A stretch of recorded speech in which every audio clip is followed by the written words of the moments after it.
Boa noite, queridos irmãos. Esse é o Ministério Cristão Fé e Vida.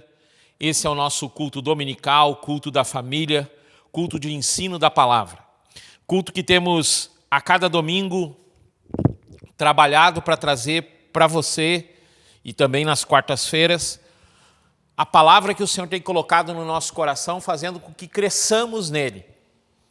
E é importante salientar já no início desse culto, você que está em casa, que está assistindo esse culto, você que por algum motivo não pôde estar no nosso culto presencial, eu gostaria de te convidar que você tomasse agora o seu lugar na frente da TV, do celular, do notebook, eu não sei como você está vendo esse culto, e você convidasse as pessoas da tua casa para que juntos nessa noite nós meditássemos na palavra e através da meditação da palavra, nós pudéssemos pontuar algumas coisas para o nosso continuar nesses dias.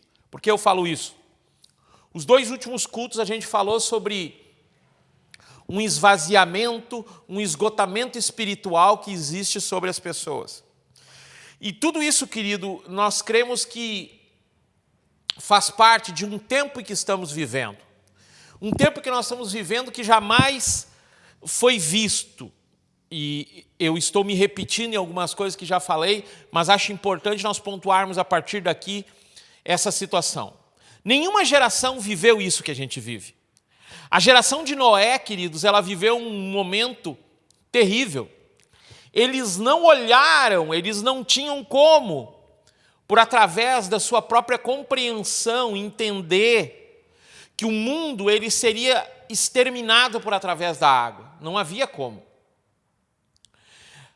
No século XVIII, no século XV, XVI, XVII, XVIII, houveram grandes momentos de doença, mas pelo fato da terra ser um lugar onde não havia uma comunicação ampla entre as pessoas, por exemplo, se sabia que tinha uma doença, a doença ela era mais daquele continente específico, porque era muito difícil pessoas irem para outros lugares, a não ser quando a gente vê a questão de algumas doenças que abateram o povo, principalmente quando começou a colonização dos Estados Unidos, que praticamente as tribos indígenas elas foram dizimadas por doenças trazidas das pessoas que estavam tomando aquele lugar, e assim aconteceu a morte de muitos.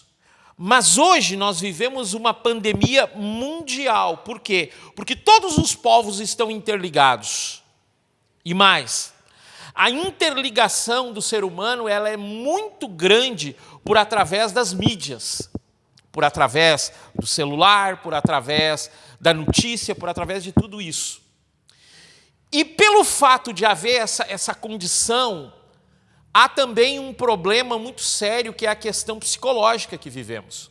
E aí, querido, não há como nós rebatermos essa discussão que é muito ampla, que nós podemos discutir a questão de fé.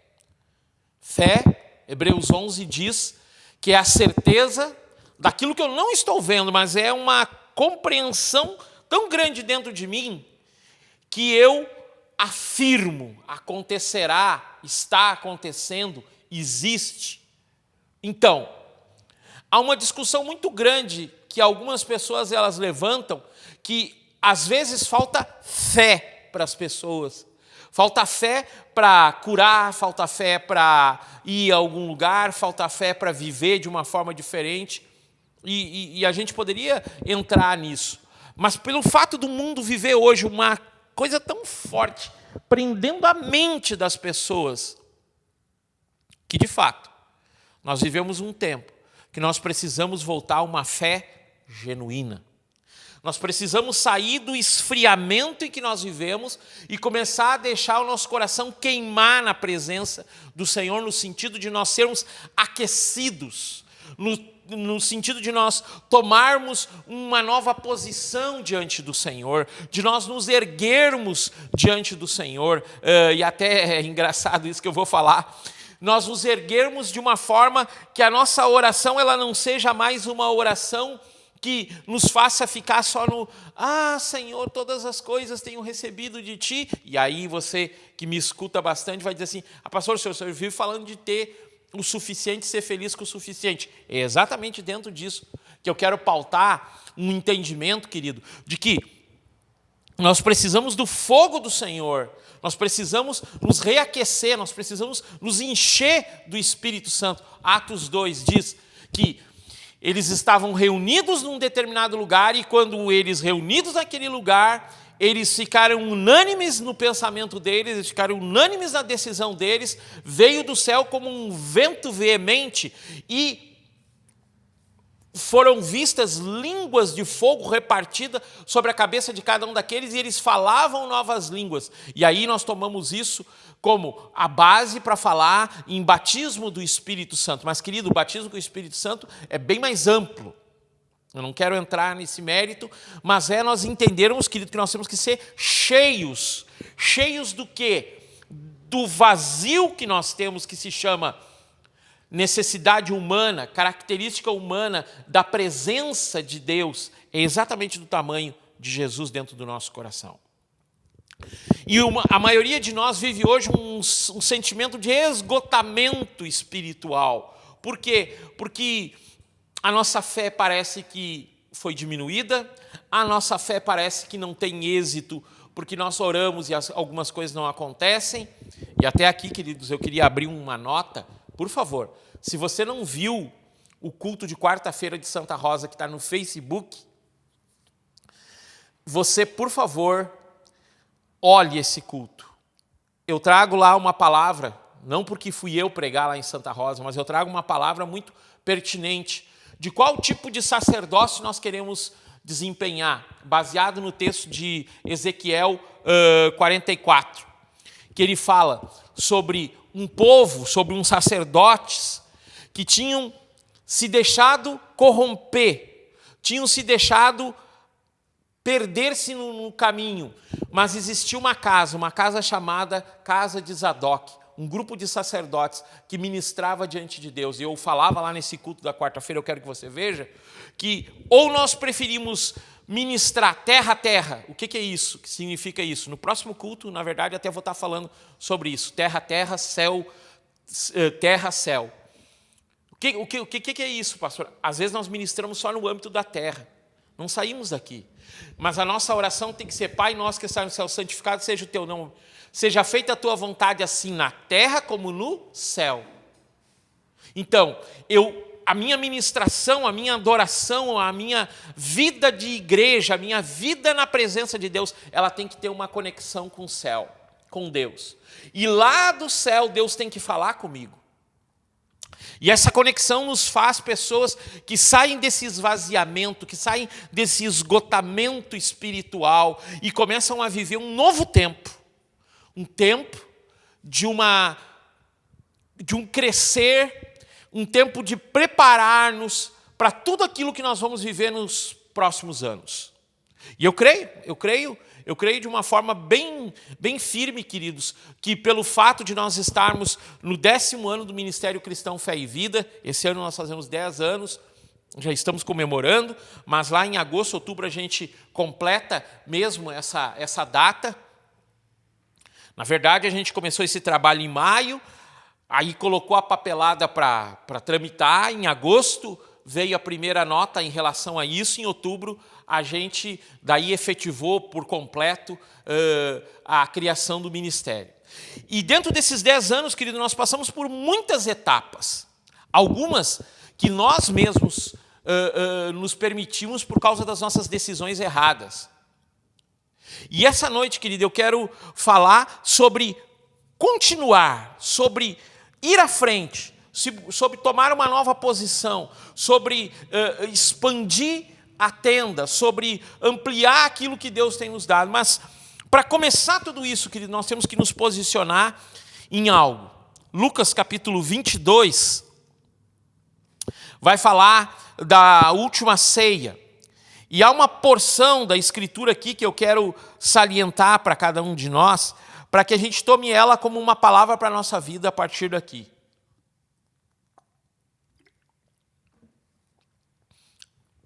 Lucas 22, 7.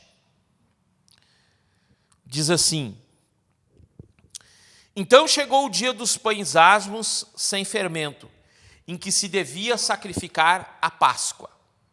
Vamos compreender que nessa Páscoa Jesus foi erguido na cruz e através desse ato de cruz a nossa vida teve uma salvação, uma redenção, uma nova oportunidade, uma purificação, uma consagração. O homem pecador, através do pecado original, ele caminha em toda uma sequência, e nós cremos que a palavra de Deus, que a Bíblia, ela é algo que nós podemos nos basear para compreender tudo isso. E o primeiro Adão, ele come do fruto do conhecimento do bem e do mal, ali o homem se torna conhecedor da forma que ele vai viver, no sentido de que ele decide por si só. E aí cabe uma discussão, mas eu não quero entrar, de livre-arbítrio, porque o homem, eu acredito que ele não tenha a condição de arbitrar algumas coisas, por tudo isso que eu falei no início. Hoje, há muitos irmãos que não têm a condição, porque os seus pastores estão trazendo uma palavra que ela não é concernente à Escritura mesmo, mas sim ao seu coração. Eles defendem uma bandeira, um sentimento, um pensamento, e eles oprimem as pessoas para que elas vivam aquele sentimento. Do que o senhor está falando, pastor? Principalmente a questão de usos e costumes. Porque Cristo Jesus é muito maior que um dia da semana. Cristo Jesus é muito maior que um tipo de roupa. Cristo Jesus é muito maior do que um costume de alimento. Mas tudo isso é compreendido mediante a nós entendermos e vivermos Evangelho de João, capítulo 3, 16. Porque Deus amou o mundo de tal maneira que deu seu Filho unigênito, para que todo aquele que nele crê não pereça, mas tenha vida e vida eterna. Mas a vida eterna começa aqui, quando eu compreendo que esse Cristo deve ser confessado, quando eu compreendo que esse Cristo deve ser vivenciado no meu dia a dia, e que a minha oração, a minha forma de vida, ela vai trazer uma transformação, primeiro em mim, depois nos que estão à minha volta. E isso vai fazer com que as gerações futuras sejam curadas de todos os males. E exatamente aqui no capítulo 22, vai haver um momento em que todas as coisas vão começar a andar para o último dia, o da crucificação. Eu creio com todo o meu coração que nós vivemos o tempo do fim. Que desde o dia em que Jesus foi crucificado lá na cruz do Calvário, iniciou o tempo do fim, a última era. A era que vai trazer ele pela segunda vez à terra e vai fazer com que todas as coisas sejam restituídas, justiça, paz, tudo seja restituído por através dele, na definição de Joel, capítulo 2, na definição de todos os textos que falam que a terra vai ser tomada pelo rei e o rei vai reinar na terra. Eu creio que o final de todas essas coisas culminam com a segunda vinda de Jesus. É algo que a gente vai entrar mais para frente. Então, para compreendermos isso e compreendermos por quê, nós estamos vivendo um tempo que muitos se sentem vazios, muitos se sentem esgotados, é a compreensão de que no tempo do fim vai haver uma diminuição do amor de muitos. Vai haver uma diminuição da vontade até das pessoas viverem com Cristo Jesus. E aqui exatamente, eu creio muito firmemente nessa palavra, uma palavra que o Senhor tem nos dado. Versículo 7 diz: então chegando o dia dos pães asmos, sem fermento, em que se devia sacrificar a Páscoa, e ele, Jesus, enviou Pedro e João, dizendo: ide, preparai-nos a Páscoa, para que nós possamos comer. Então, eu entendo que o tempo que nós estamos vivendo é esse aqui.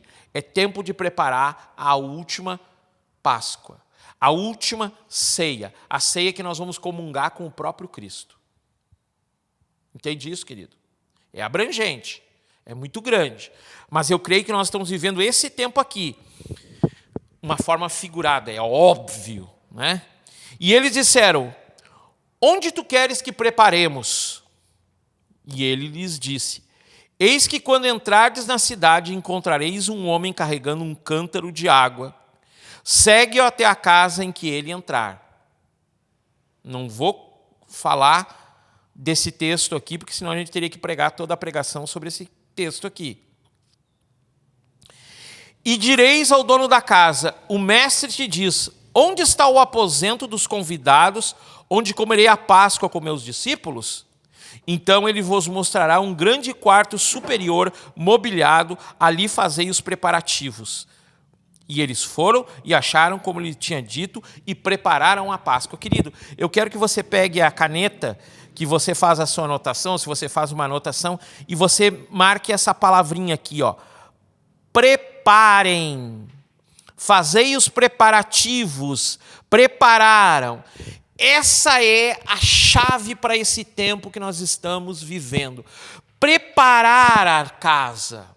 Preparar que casa? Quando Jesus fala lá em Mateus, né, 21, né, que ele está lá indignado. Vamos ver, é Mateus 21 que ele diz, ou 24?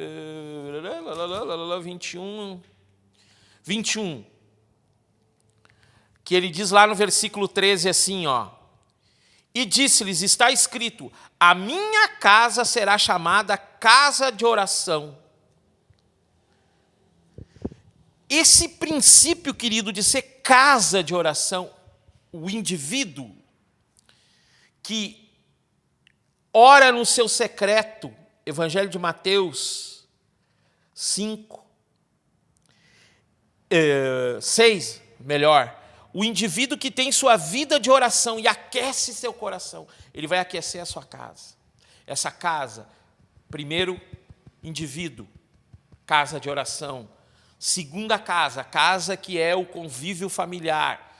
Terceiro, diríamos, casa, a própria comunidade a qual ele vive, a congregação que ele vive, ela é aquecida por essa casa de oração. E essa casa de oração faz diferença para a comunidade, para a terra, para o lugar que nós estamos vivendo. Tem que ser preparada, querido. Preparar, mas pastor, como eu vou preparar? Eu anotei aqui, a gente falou lá em Santa Rosa, nesse culto de quarta-feira, eu falo bem pouquinho. Então, aquele culto lá, você pega ele como base e agora eu vou esmiuçar aquilo que eu falei lá. Então, querido, a casa para ela ser preparada para um evento, vamos imaginar, vamos fazer uma imaginação agora, que eu iria na tua casa hoje de noite, eu iria te visitar. É óbvio que se tinha alguma bagunça, você ia correr para arrumar as coisas. Por quê? Porque você queria que eu visse a sua casa bem arrumada. Mas agora imagine alguém muito mais importante do que eu, em forma corpórea, verdadeiramente, né? O próprio Cristo fosse na tua casa. Misericórdia. Nós sairíamos ali lavando tudo, nós íamos correr, íamos juntar todas as coisas, ia dobrar as roupas ligeirinho, nós ia arrumar a nossa casa. Em suma, querido, o que eu quero dizer de preparar a casa é que nós arrumaríamos a nossa casa. Entendeu, né? É tempo de você arrumar a sua casa. É tempo de você arrumar a sua casa. É tempo de... Me vem um texto agora na mente, mas eu não vou procurar, porque eu estou usando o celular aqui para gravar esse culto.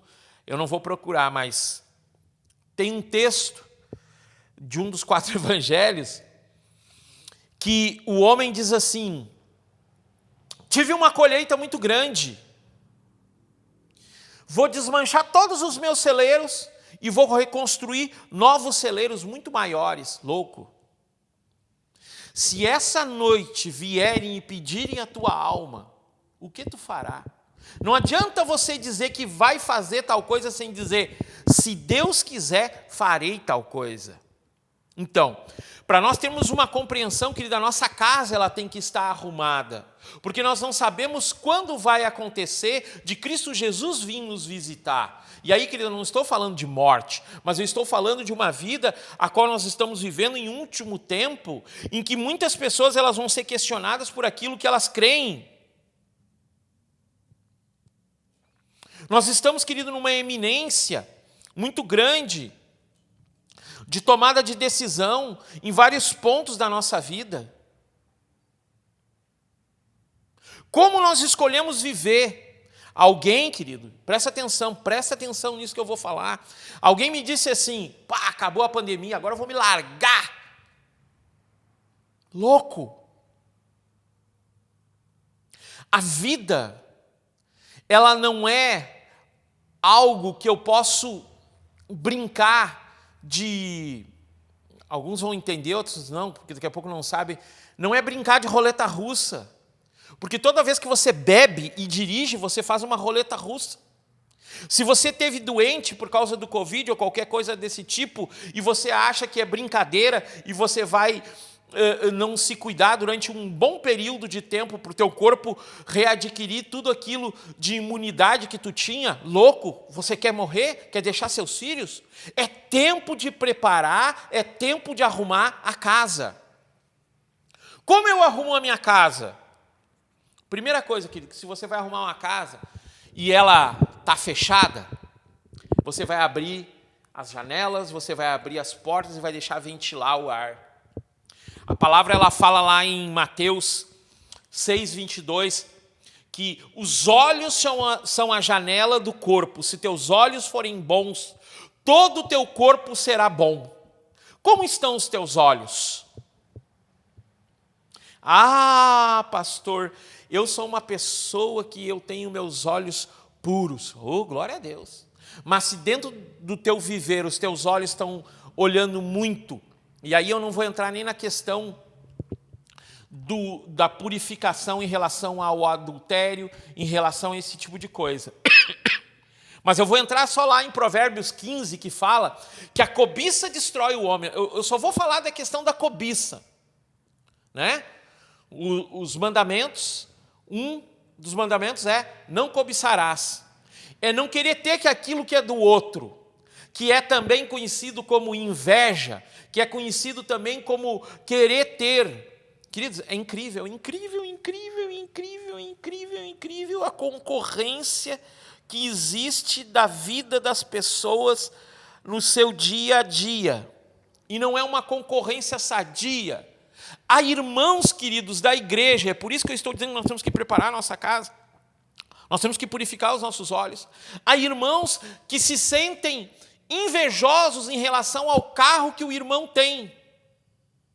Queria ter aquele carro. Puxa, mas como é que aquele irmão conquistou isso? Cara, a palavra de Deus ela diz que o sol vem sobre justos e injustos. E eu decido o quanto eu vou crescer na minha vida, trabalhando. E essa plataforma de compreensão, de trabalho, ela é muito séria, querido, porque às vezes a gente foca tanto no dinheiro que a gente nunca tem o dinheiro. Isso é uma questão que dava para a gente, e se Deus quiser, esse ano eu ainda vou trazer um estudo sobre o dinheiro, porque o dinheiro, queridos, ao mesmo tempo que ele é a propiciação de todos os confortos e todas as necessidades do ser humano, ele é a destruição do ser humano, porque quando nós cobiçamos demais, nós queremos muito, nós acabamos perdendo outras coisas. Eu até posso ter muito dinheiro. A gente estava conversando, eu e alguns amigos, que trabalham nesses aplicativos de transporte, né? E a gente estava conversando e eles estavam me contando que às vezes eles se empolgam naquela coisa assim, vem uma chamada para fazer uma corrida, que é o termo que ele se usa, né? Que nem táxi, né? E aí o cara se empolga quando vê, passou o horário, puxa, eu fiquei de chegar a tal hora. Se empolga, queridos, nós não podemos nos empolgar com o que os nossos olhos eles estão vislumbrando e achar que aquilo tudo é algo que eu preciso. Queridos, quem tem filho pequeno, o maior tesouro é você poder ficar com eles e ensinar eles. Então, como estão preparando a nossa casa, nós estamos abrindo a casa, nós temos que abrir os nossos olhos e dizer: Senhor, purifica os meus olhos. Purifica os meus olhos. Tira a cobiça dos meus olhos. Tira os meus olhos das coisas erradas. E coloca os meus olhos em um prumo certo, em uma visão correta, em um andar correto. Estava dizendo para um rapaz, quando um casal ele briga, né? Uma briga de casal, geralmente daí quando eles vão deitar, cada um vira para um lado.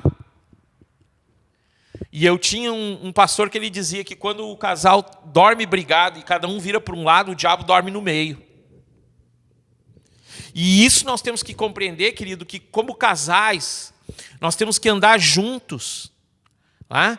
O texto lá de Gênesis, que fala no momento em que Deus cria a mulher, o texto diz que Adão olhou e disse: essa é osso dos meus ossos, carne da minha carne.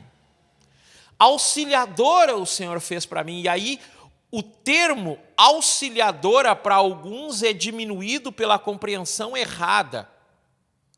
Quando fala auxiliadora, não está falando em diminuição, mas é andar do lado junto. É caminharem junto. Então a janela, os nossos olhos, eles têm que olhar da forma correta para a esposa, e a esposa tem que olhar para a forma correta para o esposo, e os dois andarem no mesmo pensamento, juntos, em decisões juntos.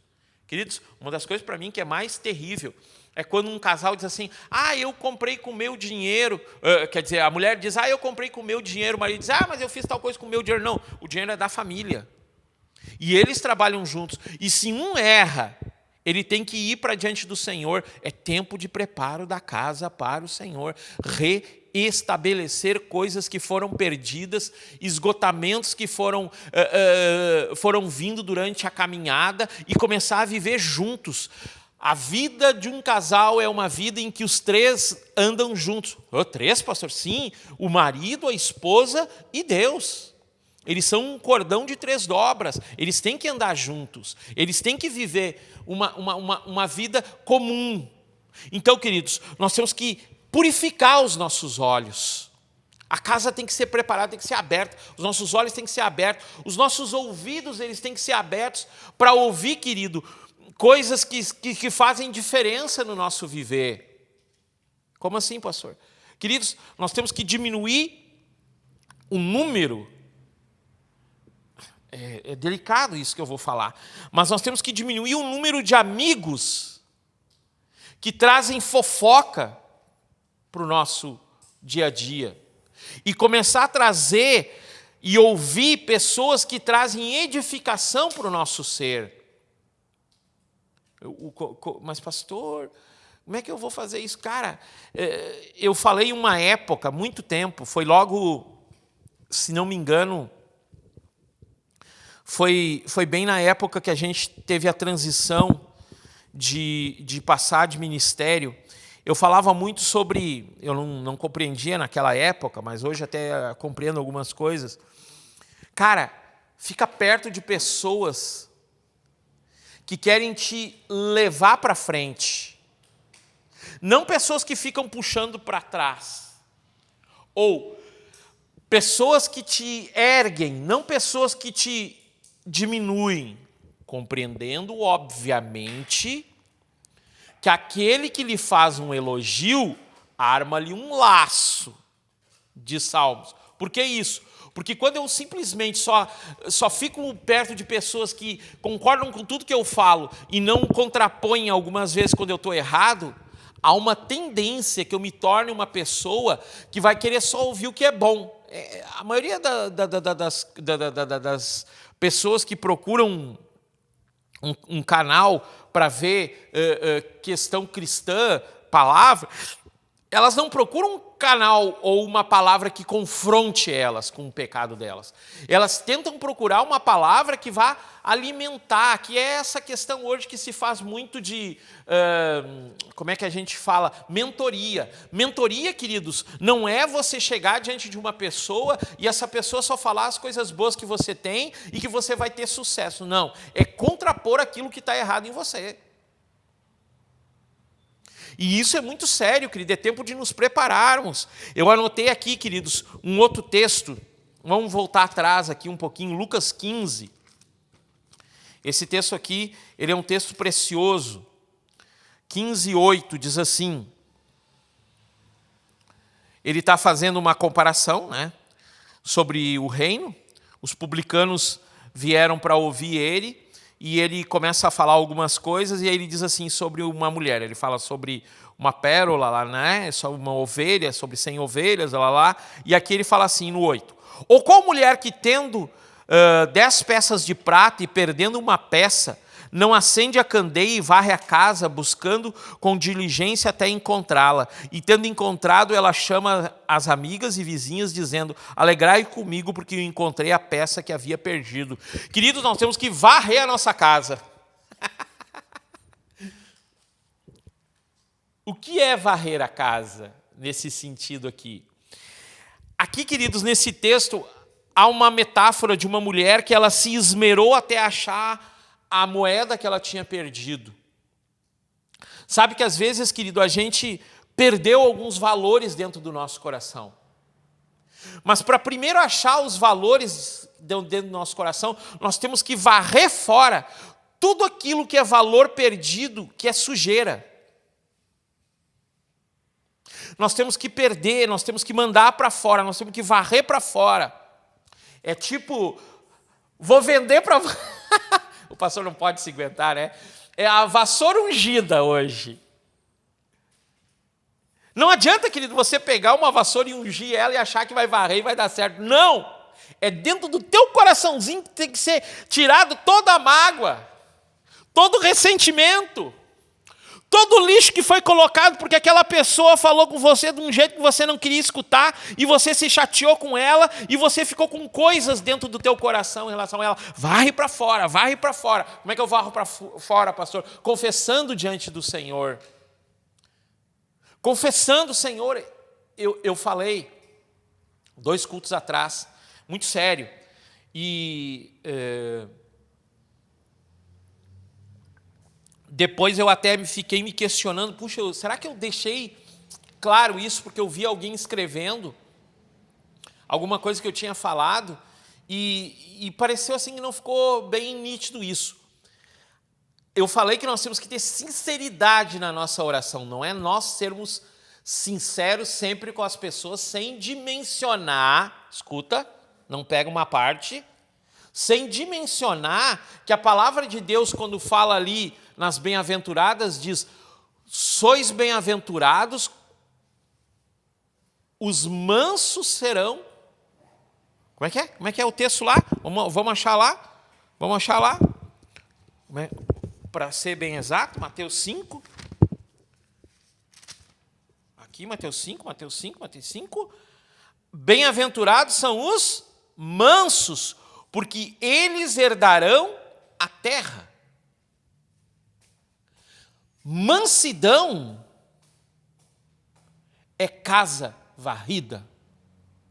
Porque quando eu falo com raiva e ódio, diferente do termo que eu estou usando, da forma que eu estou usando aqui, que é exortação, mesmo eu com o dedo em riste, apontando que você tem que varrer a tua casa, eu não estou falando isso para te destruir, eu estou falando isso para te construir. Mas aí aquele que está dentro do seu coração cheio de dores e coisas erradas, ele vai escutar isso de uma forma feroz. Mas, na verdade, eu trouxe uma palavra que era para construção dentro do teu coração. Porque a mansidão, ela não é o fato de eu ser uma pessoa... faltou a palavra agora, queridos. Passiva. Entende isso? A passividade é o mal do nosso tempo. O mal do nosso tempo é a passividade. Jesus jamais foi passivo. Jesus, quando confrontado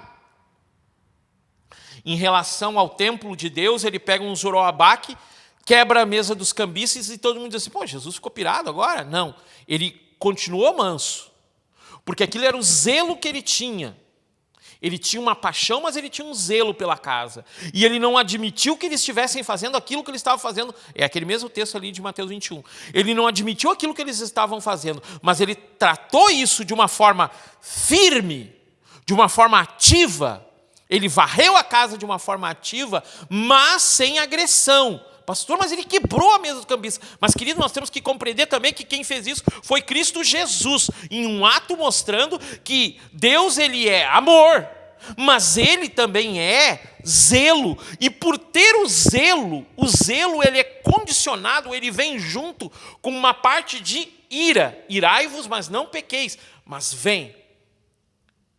A gente não consegue falar muito isso no nosso tempo, e eu confesso para vocês que eu tenho dificuldade de falar nisso, porque eu fui trabalhado muitos e muitos anos só na hipergraça, na condição da graça de Deus, mas nós temos que entender que a palavra de Deus ela é recheada de termos como o Senhor irou-se contra o seu povo, virá o juízo sobre o povo. E quando eu estou falando aqui de nós estarmos preparando a nossa casa, eu estou falando, querido, que vai chegar um momento que nós vamos ser questionados em relação ao que nós estamos vivendo e vai vir um tempo de furor e ira sobre a humanidade. E nós temos que ter a nossa casa preparada. E nós temos que ter a nossa casa aberta, arejada, nós temos que ter a nossa casa varrida. Essa mulher procurou com diligência. Nós temos que aprender a procurar com diligência ao Senhor nesse tempo. Esse texto é um texto que está trazendo para você uma pontualidade de exercitar e viver uma vida não só por através de um pensamento de que, tudo bem, e o Senhor é bonzinho, e Ele é bonzinho, Ele é muito bom, e é todo dia bom, porque se não fosse bom, nós pegaríamos o texto, eu falei lá em Santa Rosa, quero trazer aqui para você rapidinho, é um texto célebre, é um dos textos mais lidos, eu acredito que hoje, pelas pessoas que têm um pouquinho de, ou tentam ter um pouquinho de compreensão sobre o reino de Deus nesse tempo. Então, as pessoas e os cursos que nós temos que falam hoje de intimidade com Deus, falam desse texto de Jonathan Edwards, que foi um pregador lá em 1741, que ele estava em um culto e ele trouxe uma palavra para aquelas pessoas, para aquele auditório, e conta a história que quando as pessoas escutaram aquele texto, aquela palavra que ele estava pregando, aquela forma que ele estava pregando, ele se baseou no texto lá de Deuteronômio, capítulo... vamos ler aqui, eu anotei. Não precisa esforçar a mente, meu querido. Lá de Deuteronômio 32, 35...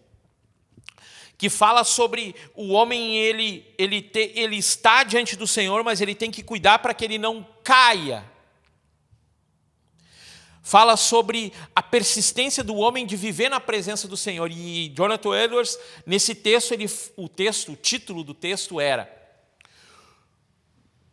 Pecadores na mão de um Deus irado. E, queridos, é sensacional, tem no YouTube, é sensacional esse texto. E o grande lance desse texto é que ele mostra que, por nós mesmos, única e exclusivamente pela nossa forma de viver, nós já estaríamos no inferno. Mas Deus, por tanto amor e misericórdia que tem conosco, Ele nos trouxe para a luz. Pergunta, daqui a pouco não tem ninguém aqui, mas será que um dia que você estava numa situação da tua vida, que você, daqui a pouco... estava com raiva, estava com ódio, e você saiu dirigindo, e o Senhor te livrou de um acidente? Você que um dia bebeu e saiu dirigindo, será que Deus não te livrou de um grande acidente? Será que daqui a pouco, um dia que você estava em... tem uns que não gostam, mas vamos lá. Estava num bailão lá e alguém brigou e você foi livrado da morte? Por que será que isso aconteceu? Eu conheço história de pessoas que desde criança, desde bebezinho, quando nasceram, foram livrados da morte. Por que será que Deus te livrou da morte? Será que não foi para compreender que esse Deus te ama de uma forma tão espetacular, tão sensacional, que Ele quis trazer para perto dEle para que você nunca mais se desviasse da presença dEle e vivesse uma vida aquecida, uma vida cheia do Espírito Santo dEle? Uma vida que vale a pena ser vivida. Evangelho de João 10:10. O nome desse ministério é baseado nesse texto. Lá no texto diz que Jesus veio para trazer vida e vida que vale a pena ser vivida, em vida em abundância. Por isso fé e vida, né? Fé é a certeza no quê? Num grande Deus todo-poderoso que temos, que nos dá uma vida eterna diante dele, mediante ao quê? A nós estarmos preparando a nossa casa cada dia. E aí nós tomamos o texto de Isaías 56, nós tomamos o texto de Mateus 21 e dizemos: nós seremos casa de oração cheia do Espírito Santo de Deus, tomadas pela graça de Deus. Mas para isso acontecer, querido, nós precisamos preparar a nossa vida a cada dia.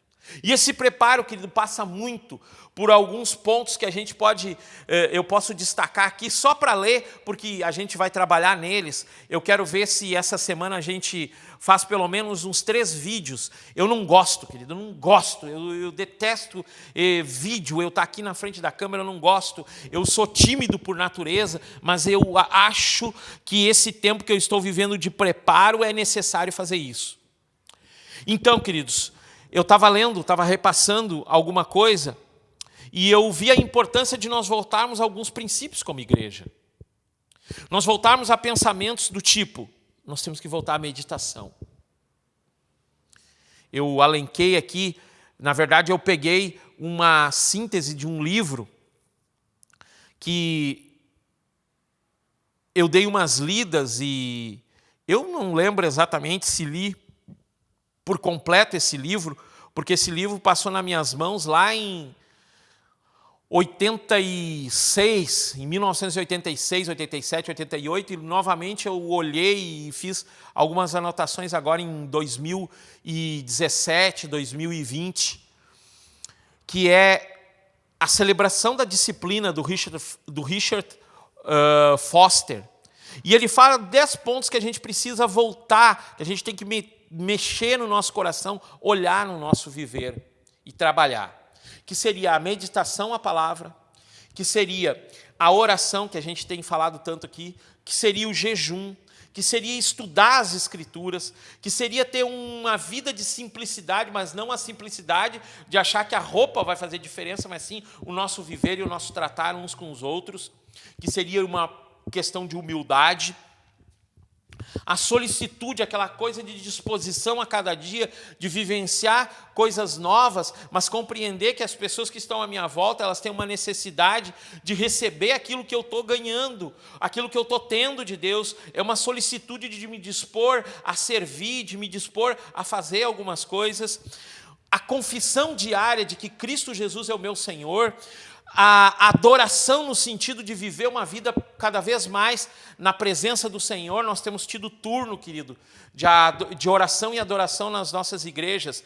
Aqui em Santo Ângelo é às 19 horas, toda sexta-feira. Em Santa Rosa, de 15 em 15 dias, 20 horas.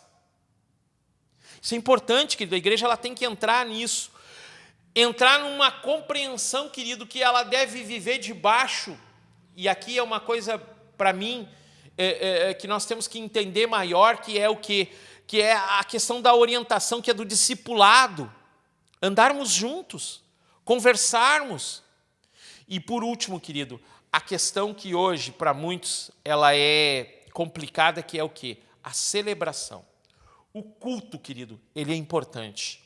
Essa palavra que eu trago aqui no vídeo, ela é muito séria, ela é muito necessária, mas nós temos que ter, querido, a convivência dentro do ambiente igreja, do ambiente de congregação.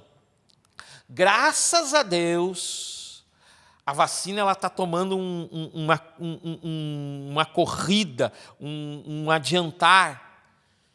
E eu oro, querido, para que esse ano seja um ano de alinhamento de todas essas coisas e que no ano de 2022 a gente possa de fato, a gente sair, a gente fazer diferença nessa questão assim de celebração como igreja.